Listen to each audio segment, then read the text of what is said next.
बच्चों, कैसे हो आप सब लोग। मैं उम्मीद करता हूँ आप सब बहुत ही अच्छे होंगे और अपनी पढ़ाई को बहुत ही ज़बरदस्त तरीके से कर रहे होंगे।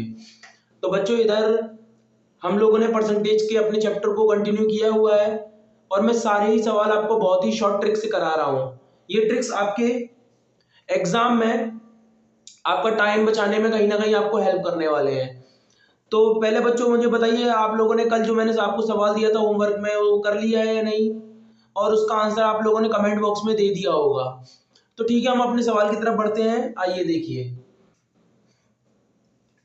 बच्चों, कल मैंने आपको एक चीज बताई थी कि इनकम बराबर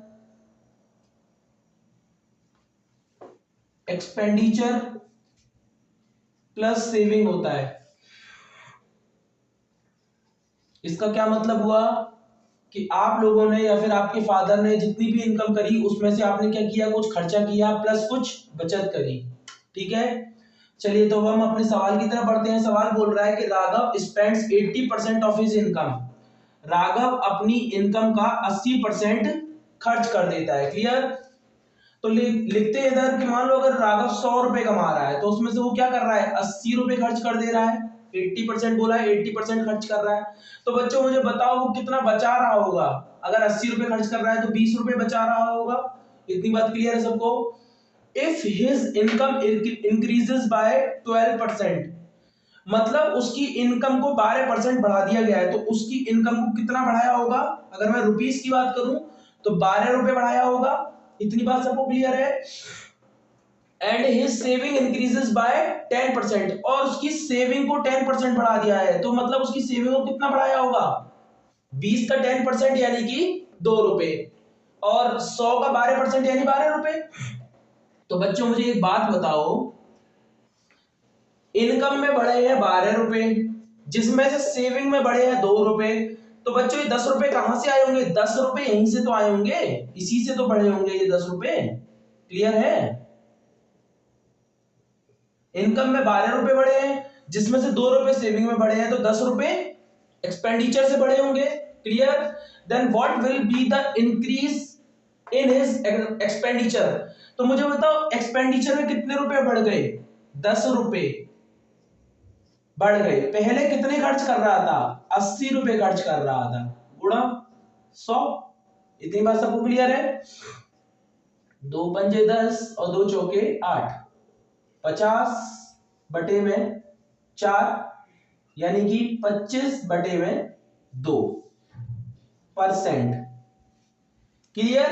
25/2 लिखो या फिर 12.5% हमारा इसका आंसर आ गया। मैं उम्मीद करता हूं आप लोगों ने भी इसका आंसर इसी तरीके से निकाला होगा। ठीक है बच्चों, ये सवाल सबको समझ में आया। इसमें कुछ नहीं है, हमको इस कंसेप्ट को अपने दिमाग में रखना है कि इनकम बराबर एक्सपेंडिचर प्लस सेविंग, और उसी तरीके से हमने इस सवाल को सॉल्व कर दिया बहुत ही इजी मेथड से। चलिए अब हम अपने अगले सवाल की तरफ बढ़ते हैं। मैं इसको यहां से साफ कर दे रहा हूं और अपना अगला सवाल आपके सामने मैं लिखता हूं। ठीक है, तो बच्चों आपके सामने 2 सवाल मैंने लिख दिए हैं।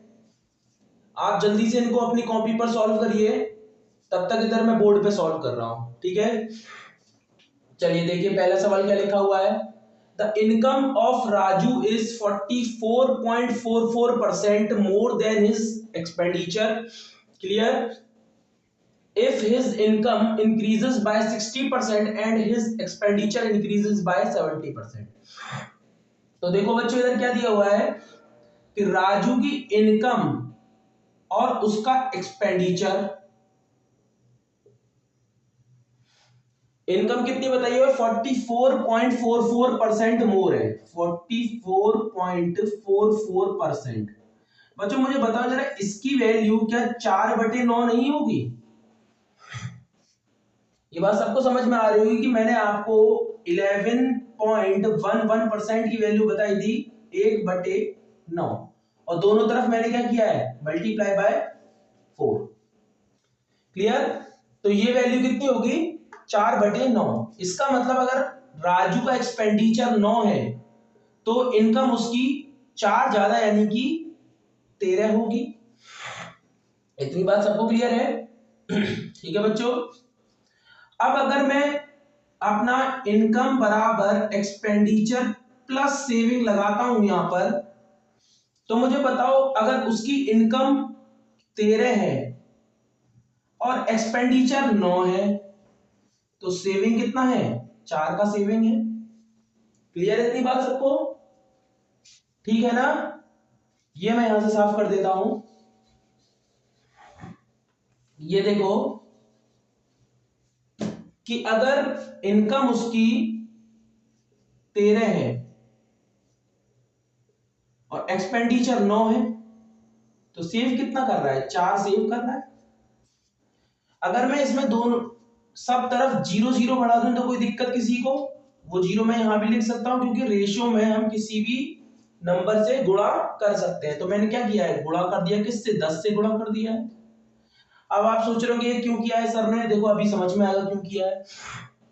आगे हम देखते हैं कि if his income increases by 60%, मतलब इनकम को कितना बढ़ाया गया है? इनकम को 60% बढ़ा दिया गया है।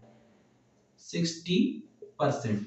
तो आप लोग समझ रहे होंगे कि अगर मैं 13 का 60% करता तो मेरे पास संख्या आ जाती पॉइंट्स में। मैंने वो पॉइंट बचाने के लिए पहले ही 10 से गुणा कर दिया है। तो अगर 130 का मैं यहाँ पे 60% लिखूंगा तो मेरे पास कितना आ जाएगा? 13 6 78। क्लियर? 13 पंजे 65, 13 पंजे 65 और 13 6 78। क्लियर है? ओके। और उसके आगे क्या बोल रहा है कि सेविंग को कितना, एक्सपेंडिचर को कितना इंक्रीज किया है? 70%। यही है मेरा एक्सपेंडिचर, इसे कितना इंक्रीज किया है? 70%। तो कितना इंक्रीज हुआ है? 9 सत्ते 63, मतलब 78 इधर इंक्रीज हो गया, तो जिसमें से 63 इधर इंक्रीज हुआ है। तो मुझे जल्दी से बताओ इधर कितना इंक्रीज हुआ होगा? हम क्या करेंगे? 78 में से 63 माइनस कर देंगे तो हमारे पास कितना आ जाएगा? 15 रुपए। ठीक है? अगर 78 इनकम में इंक्रीज हुआ है, 63 एक्सपेंडिचर में इंक्रीज हुआ है, तो सेविंग में कितना हुआ होगा? 15 रुपए। लेकिन एक्चुअल में सेविंग में कितना इंक्रीज हुआ है? देखो सवाल में दिया हुआ है 12,000 रुपए। तो इसी 15 की वैल्यू कितनी है बच्चों? 12,000। इसी 15 की वैल्यू कितनी है? 12,000 रुपए। तो यहां से मैं आपको क्या बता सकता हूं कि एक की वैल्यू कितनी होगी? 15 अट्ठे 120 और ये हो जाएगी 800। एक की वैल्यू 800 रुपए हो जाएगी। मुझसे पूछा क्या है? Find the difference between his initial expenditure and initial saving. Initial expenditure कितना था? 90। इनिशियल सेविंग कितनी थी? 40। इन दोनों का डिफरेंस 50। तो मुझसे 50 की वैल्यू पूछी है, तो 50 की वैल्यू कितनी हो जाएगी? 8 पंजे 40, यानी कि यहाँ पे आ जाएगा 40,000 रुपया। और यही मेरा क्या है? आंसर। देखो कितना बड़ा सवाल कितनी जल्दी और चुटकियों में सॉल्व हो गया, सिर्फ केवल अच्छे मेथड और अच्छे ट्रिक से। ये सबको समझ में आया? बहुत ही इजी सवाल है। अगले सवाल की तरफ बढ़े। चलिए देखिए, जल्दी से कॉपी में नोट कर लो, स्क्रीनशॉट ले लो। ठीक है, चलिए देखिए क्या लिखा है। Geeta saves 18.18% of her income if her expenditure increases by 14 whole 2 by 7% and income increases by 20%। देखो बच्चों इसमें भी वही काम करना है हमें कि गीता कितना सेव कर रही है अपनी इनकम का। तो अगर मैं इनकम का रेशियो बनाऊं किसके साथ? सेविंग के साथ। एकदम सेम सवाल है, यहाँ पे एक्सपेंडिचर के साथ बनाया था, यहाँ पे किसके साथ बनाना है? सेविंग के साथ। तो वो कितना बनेगा? ये आप लोग को कहीं ना कहीं पता चल रहा होगा। कितना आ जाएगा? 2/11। ठीक है, तो अगर इनकम क्या है? 11 है, तो उसमें से सेव कितना कर रहा है? 2 सेव कर रहा है। ये तो लिखा हुआ गीता सेव्स 18.18। ये देखिए मैंने आपको 1/11 की वैल्यू कितनी बताई थी? 9.09%। तो 2/11 की वैल्यू कितनी हो जाएगी? दोनों तरफ 2 से गुणा करेंगे तो 18.18%। इतनी बात क्लियर है सबको? अगर इनकम उसकी 11 होगी तो सेविंग 2 है, तो एक्सपेंडिचर कितना होगा? 9 होगा। क्लियर इतनी बात सबको?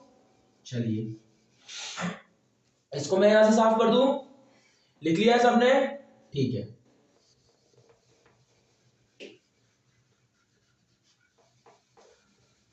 तो देखो क्या दे रहा है हमें सवाल में,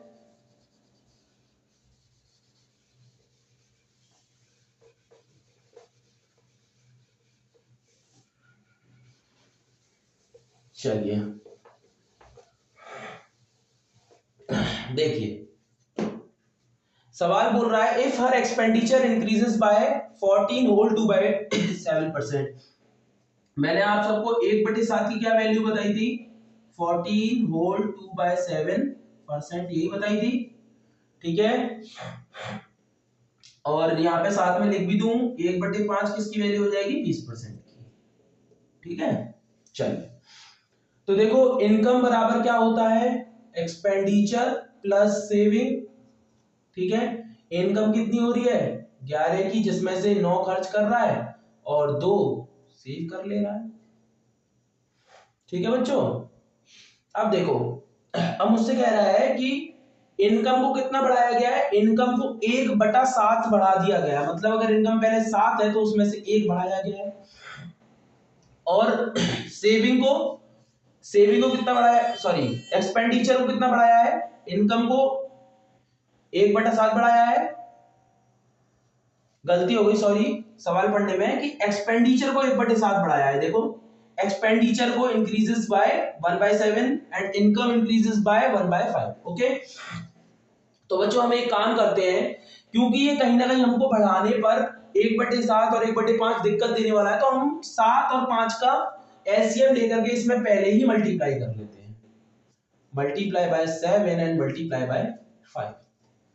तो 7×5 से हम इसको डायरेक्ट गुणा पहले कर लेते हैं, ओके।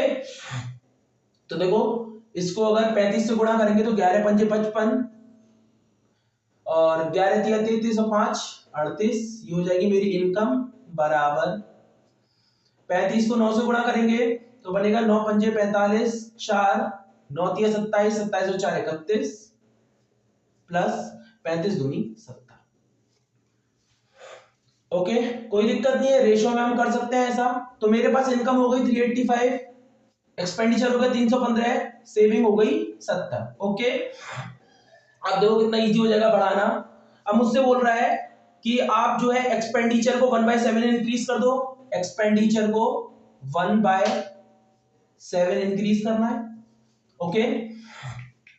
तो 1/7 अगर मैं इंक्रीज करूंगा तो मतलब इंक्रीज कितना करूंगा, 45 इंक्रीज करूंगा।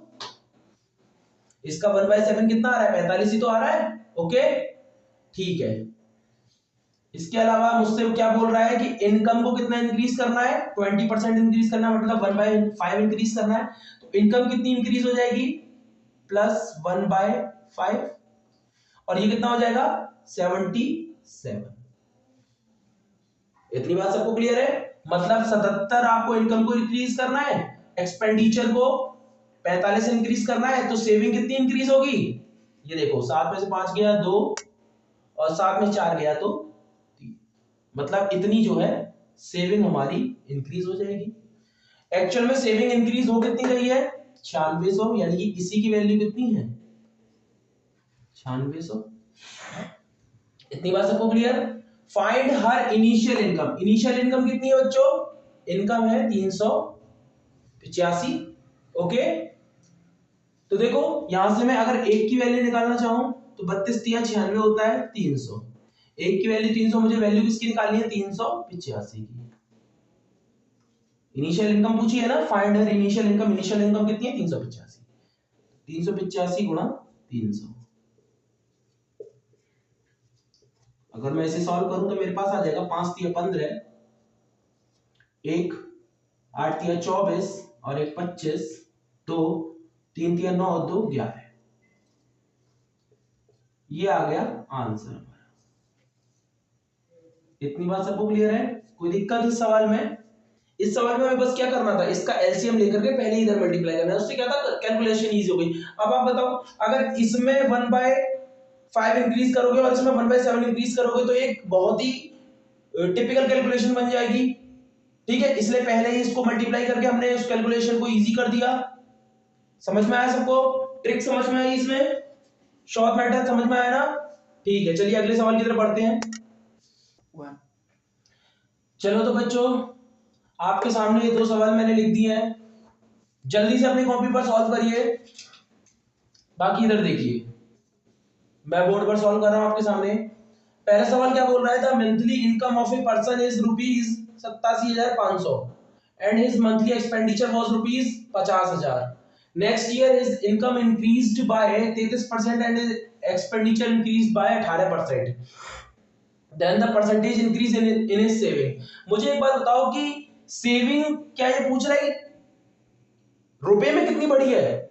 नहीं ना, मुझसे पूछ रहा है कितनी परसेंट बढ़ी है। ओके, तो कहीं ना कहीं इस डेटा की मुझे जरूरत पड़ने नहीं वाली है, क्योंकि मैं इसको रेशो में बना लूंगा, क्योंकि मुझसे परसेंटेज पूछा है। अगर एक्चुअल फिगर पूछा होता तब मैं इसका यूज करता, मैं यहां पर इसको रेशो में बना सकता हूं। तो देखो, इनकम रेशो एक्सपेंडिचर, इनकम कितनी है? 87,500, एक्सपेंडिचर कितना है? 50,000। ओके, 1 2 1 2, इसके बाद ये कट जाएगा, 25 से कट जाएगा, 25 से काट लेते हैं। 25 दूनी 50, 25 तिया 75, 25 पंजे 125, 25 से कट गया 20 बार, 5 से कट जाएगा, 5 सत्ते 35 और 5 चौके 20। तो मेरे पास कितना आ गया? इनकम का एक्सपेंडिचर का रेशियो आ गया 7:4। ओके, 7:4। तो अगर मैं बात करूं दैट इनकम बराबर एक्सपेंडिचर प्लस सेविंग, इनकम कितनी है? 7, एक्सपेंडिचर कितना है? 4, सेविंग कितने की हो जाएगी? 3 की सेविंग हो जाएगी। क्या कह रहा है कि इनकम को 33% बढ़ा दो और एक्सपेंडिचर को 18% बढ़ा दो। तो इधर देखो जरा, इधर आपके सामने लिख दे रहा हूं मैं। क्या मैं इसमें ऐसा नहीं लिख सकता कि इसको मैं 700 लिख दूं और एक्सपेंडिचर को 400 लिख लूं प्लस सेविंग को 300 लिख लूं? लिख सकता हूं। आप कहोगे बिल्कुल लिख सकते हो सर, क्योंकि ये रेशो है। मैं एक बार चेक कर लेता हूं, हमारे यहां तो कोई गलती नहीं हुई है। देखो, 25 तिया 75, बचेगा 12 125, 25 पंजे 125, और इधर 25 दूनी 50 और 0, 5 से 7, 5 चौका 20। एकदम क्लियर है, ठीक है। ये आपको समझ में आ रहा होगा मैंने 2 जीरो क्यों चिपकाई है यहाँ पर, जिससे कि हमें परसेंटेज इंक्रीज करने में थोड़ा सा इजी हो जाए। तो देखो, इनकम को कितना बढ़ाना है? क्या लिखा हुआ है? Next year income increase by 33%। Income को 33% बढ़ाना है प्लस 33%। ओके, तो 33% इसकी भी आ जाएगी वैल्यू 7 या 21 2, और 7 या 21 और 2 23, मतलब 231 बढ़ेगा इनकम। और अगर बात करूं मैं, आगे बोल रहा है एक्सपेंडिचर इंक्रीज बाय 18%। एक्सपेंडिचर ये है, इसको कितना बढ़ाना है? 18% बढ़ाना है। 18 चौक 75, तो ये कितना बड़ा होगा? मुझे जल्दी से बताओ। देखो, 11 में से 2 जाएंगे, 9 बचेंगे, इधर बचा 2, हासिल ले ली 1, तो 12 में 7 गया तो बचा 5, और फिर इधर रह गया 1। ओके बच्चों, क्लियर है इतनी बात? तो मेरे पास सेविंग कितनी बढ़ गई है? सेविंग बढ़ गई 159। मुझसे पूछा क्या है? Percentage increase in his saving. पहले सेविंग कितनी थी? 300, अब बढ़कर गई, अब बढ़ गई है, उसमें कितनी बढ़ी है? 159। तो कितने परसेंट का इंक्रीज हुआ? 159 अपॉन 300 गुणा 100। सॉल्व करते हैं तो 3 पंजे 15 और 3 तिया 9। आंसर कितना आ गया मेरा? 53% में का इंक्रीमेंट उसमें हो गया है। किसमें हुआ है? सेविंग में। ये बात सबको क्लियर हुई? एकदम इजी तरीके से कराया है। देखो, यहाँ पर जरूरत ही नहीं पड़नी थी ना, हमें यहाँ पे लास्ट में परसेंटेज पूछा था, तो अगर परसेंटेज पूछा तो एक्चुअल फिगर के साथ मैं क्यों अपनी कैलकुलेशन को बढ़ाऊंगा? मैं क्यों ना रेशो से खेल लूंगा? रेशो से खेला तो देखो आंसर एकदम इजी बन गया, और लास्ट में अगर हम उस फिगर का यूज भी करते तो यहाँ पे कट जाता ना, वो समझ रहे हो बात को? यहाँ कट जाता, जैसे हम रेशो बनाते वो कट जाता। तो इसलिए हमने रेशो के साथ पहले से खेला और आंसर हमारा बहुत ही इजी तरीके से 53% आ चुका है। समझ आया? कॉपी पर नोट कर लो। अगले सवाल की तरफ बढ़ते हैं। अगला सवाल क्या कह रहा है कि the salaries of A and B is the sum of salaries of A and B is ₹43,000, मतलब ए प्लस बी की सैलरी दी हुई है कितनी, 43,000 रुपए। Okay, A spends 95% of his salary and B spends 80% of his salary if their savings are same। अच्छा ठीक है, तो देखो बच्चों बताओ इसमें क्या कह रहा है कि A जो है 95% अपनी सैलरी का खर्च कर दे रहा है, तो मुझे बताओ अगर 95% खर्च कर रहा है तो बचा कितना रहा होगा, 5% बचा रहा होगा ना भाई। इनकम है 100%, 95% खर्च कर दी तो बचाया कितना, 5% बचाया। ठीक है, तो A की सैलरी का कितना, 5% बराबर है किसके, B spends 80% of his salary, मतलब B कितना खर्च कर रहा है, 80%, बचा कितना रहा होगा, 20%। इन दोनों की सेविंग क्या है, बराबर, तो मैंने बराबर लिख दी। तो देखो परसेंट से तो परसेंट कट जाएगा, 5 से ये कट जाएगा 4 बार। ओके, यहां से मुझे पता चला कि A रेशो B कितना आ गया, 4:1 आ गया। ठीक है, ए और बी की सैलरी का रेशियो कितना आ गया, 4:1 आ गया। और मुझे इन दोनों का सम कितना दिया हुआ है, 43,000। इन दोनों का सम है कितना, ये सम कितना है, 5 है, और इसी 5 की वैल्यू कितनी है, 43,000। ठीक है, पूछा गया है मुझसे व्हाट इज ए सैलरी, ए की सैलरी कितनी है, 4। तो यहां से 1 की वैल्यू मुझे जल्दी से बताओ कितनी आएगी, 5 से डिवाइड करके आप लोग बता सकते हैं। 5 अट्ठे 40 और 5 छिके 30, 8600 रुपए आ गया एक की वैल्यू।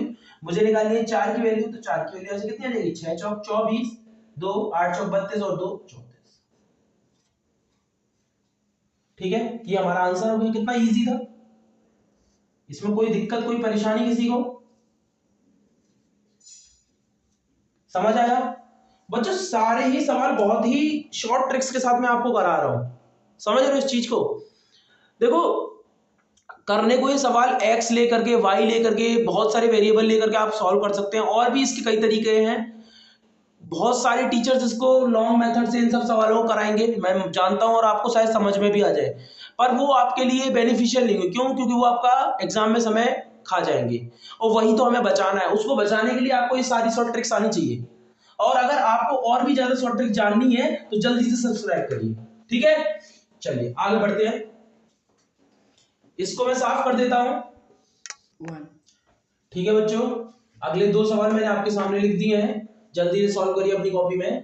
तब तक देखिए इधर क्या दिया हुआ है। पहले सवाल में है कि A's income is 60% of B's income and A's expenditure is 70% of B's expenditure. Okay, मतलब A और B की इनकम का जो रेशियो दिया हुआ है वो कितना दिया हुआ है, देखो A/B, ये क्या है, इनकम।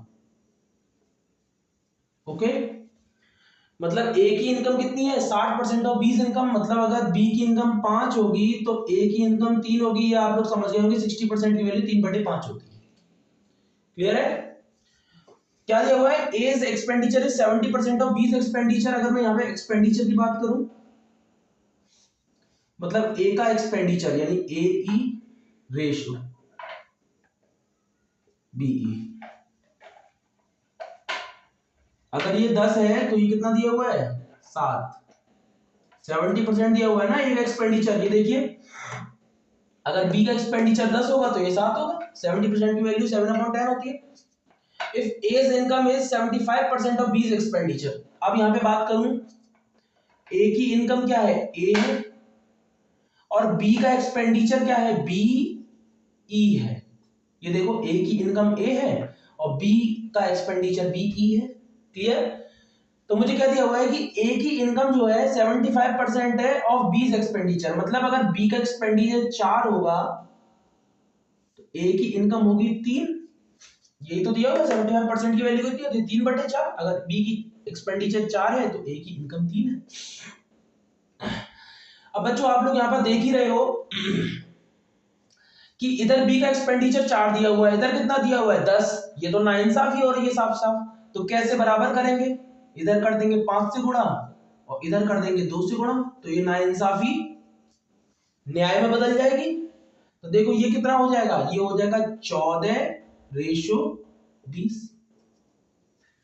मतलब A का एक्सपेंडिचर कितना हो गया, 14, B का एक्सपेंडिचर हो गया 20, और ये कितना बन जाएगा, ये बन जाएगा आपका 15:20। मतलब ए की इनकम 15, बी का एक्सपेंडिचर 20, बी का एक्सपेंडिचर दोनों तरफ बराबर हो गया। क्लियर है? ए की इनकम इधर कितनी है 15, इधर कितनी है 3, फिर से ना इंसाफी हो गई, बराबर कर दो। क्या करोगे, 5 से गुणा। अगर देखो यहां 5 से गुणा करोगे तो मैं इसको इधर लिख रहा हूं, देखो इधर लिख दे रहा हूं, 5 से गुणा करोगे तो ये कितना हो जाएगा 15:25।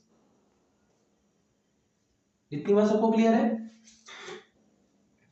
मतलब A/B कितना आ गया 15:25। मुझसे पूछा क्या है, then find the ratio of A saving to B saving. मुझसे पूछा है A की सेविंग रेशियो B की सेविंग। A की सेविंग कैसे निकलेगी, A की इनकम में से A के एक्सपेंडिचर को घटा देंगे। A की इनकम कितनी है, A की इनकम यहां से हम देख सकते हैं 15 है, A का एक्सपेंडिचर यहां से देख सकते हैं 14 है। देखो A की इनकम A है, A का एक्सपेंडिचर AE है, A कितना है 15, AE कितना है 14, तो 15 में से 14 को माइनस करेंगे तो बचेगा कितना 1। B की सेविंग की अगर बात करें तो B की इनकम कितनी है 25 और B का एक्सपेंडिचर कितना है 20, सेविंग कितनी हो जाएगी 5। ये रेशियो सबको समझ में आया ना? ये हमारा आंसर है। ये रेशियो कैसे बना है, ए की इनकम में से ए का एक्सपेंडिचर माइनस कर दिया, बी की इनकम में से बी का एक्सपेंडिचर माइनस कर दिया। क्लियर? ये सबको समझ में आया? इसको नोट कर लो फटाफट। देखते हैं क्या लिखा हुआ है, A's income is 57 whole 1/7% of B's income. If A's income is 525% more than B's saving and A's saving is 16.66% of B's expenditure। देखिए A की इनकम रेशियो B की इनकम कितना है 15.7 होल 1/7%। ये देखिए 57 सही 1/7%। जल्दी से मुझे बताओ क्या ये 4/7 नहीं हो जाएगा? मैंने कल आपको 14 सही 2/7% पहली क्लास में बताया था, कितना होता है 1/7। दोनों तरफ 4 से गुणा करिए और आपको मिल जाएगा 57 सही 1/7%। क्लियर है? इसका मतलब अगर B की इनकम 7 है तो N की इनकम कितनी हो जाएगी 4 हो जाएगी। If A's income is 525% more than B saving, मतलब A की इनकम जो है B की सेविंग से 525% मोर है, तो मुझे बताओ जल्दी से क्या ये 25/4 नहीं हो जाएगा? कैसे? इसको हटाता हूं इधर से,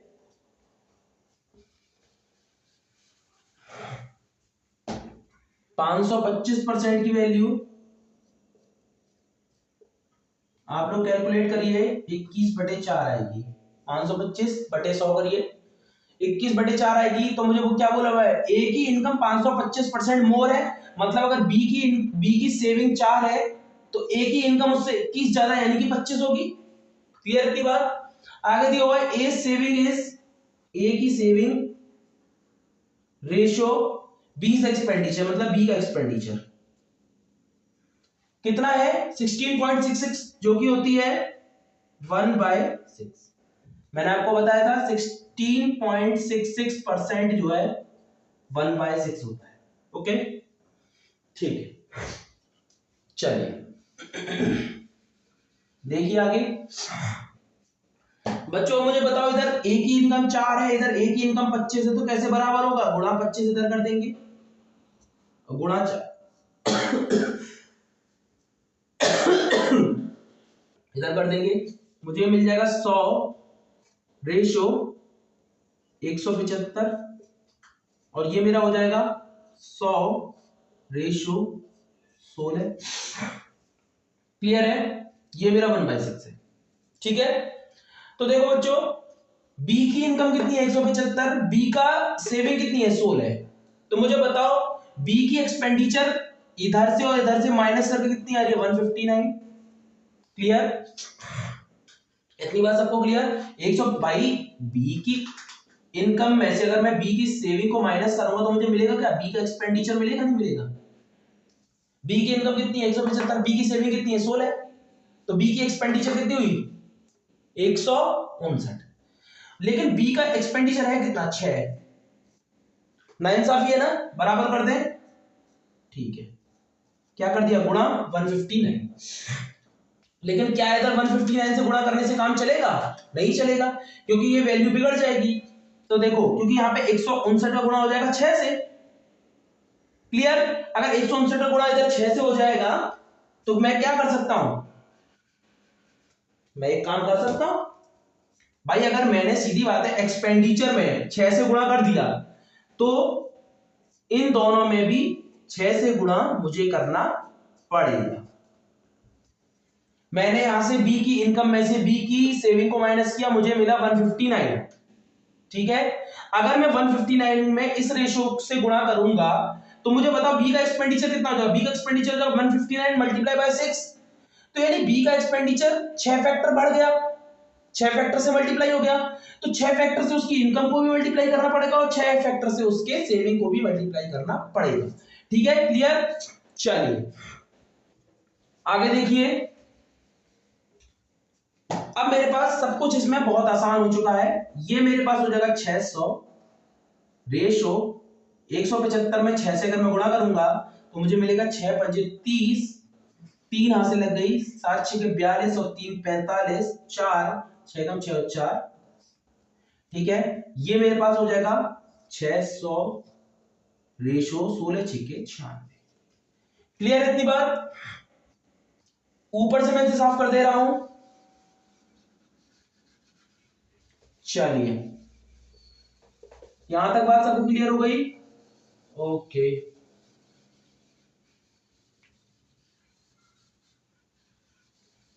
अब आगे देखिए,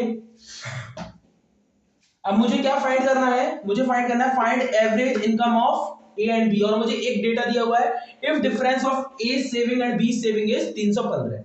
तो मुझे बताओ ए की इनकम कितनी दिख रही है, ए की इनकम दिख रही है 600, ठीक है। ए की सेविंग कितनी दिख रही है, ए की सेविंग दिख रही है मुझे, अगर मैं इसको लिखूं ये हो जाएगा 159 रेशो 159 का 6 से गुणा कर लो तो ये बन जाएगा 9 6 का 54, या इसको यहां से भी माइनस कर सकते हैं, ठीक है। 9 6 के 54, हासिल 5 6 5 30 और 5 35, हासिल 3, 6 कम 6 और 3 9, ठीक है, ओके, ये आ गया। तो क्या दिया हुआ है, ए की सेविंग और बी की सेविंग का डिफरेंस। अगर मैं ए की सेविंग फाइंड आउट करूं तो ए की इनकम कितनी है 600, ए की सेविंग तो सीधा 159 है, सॉरी, ठीक है। If difference between A saving, A की सेविंग कितनी है 159, ओके, यहां से हमें मिल गई। और बी की सेविंग की अगर मैं बात करूं, बी की सेविंग कितनी है, बी की सेविंग है 96, ओके, क्लियर है इतनी बात सबको। बी की सेविंग 96 है और ए की सेविंग 159 है। इन दोनों का डिफरेंस कितना आ रहा है मेरे पास 59 में 63, ओके। ए की सेविंग माइनस बी की सेविंग मेरे पास कितनी आ गई 63, जिसकी वैल्यू कितनी दी हुई है मुझे 315। यहां से ए की वैल्यू कितनी आ गई 5। पूछा क्या है, find the average income of A and B, A and B की average income, A and B की इनकम कितनी है 600 और 1050, ओके। अगर इसका एवरेज निकालेंगे ए और बी की इनकम का, ए प्लस बी बाय 2, तो ये मेरे पास हो जाएगा 1650 डिवाइडेड बाय 2 और ये बन जाएगा 825, क्लियर है। लेकिन 825 तो ये रेशियो में बन रहा है, एक की वैल्यू कितनी है 5, तो 825 की वैल्यू कितनी हो जाएगी गुणा 5 कर देंगे, गुणा 5, ठीक है। देखो 55 25, हासिल 2, 5 दूनी 10 और 2 12 है, 1 8 5 40 और 1 41, ये मेरा आंसर हो जाएगा ए और बी की इनकम का एवरेज। समझ आया सवाल सबको, बहुत ही शॉर्ट ट्रिक से मैंने आपके लिए सवाल सॉल्व करके दिखाया। देखो सारा काम रेशियो, अगर आप इसको वेरिएबल से करने लगोगे या किसी लॉन्ग मेथड से करोगे तो आप शायद इसको 15-20 मिनट में सॉल्व कर पाओगे, और ये मैंने आपके सामने 1-2 मिनट में सॉल्व करके रख दिया है। वो तो आपको समझाने के लिए मुझे टाइम लगता है, अगर मैं इसे सॉल्व करने पड़ूंगा तो मैं खाली रेशियो लिख करके और उनको मल्टीप्लाई करके आंसर निकाल दूंगा। समझ रहे हो इस चीज को?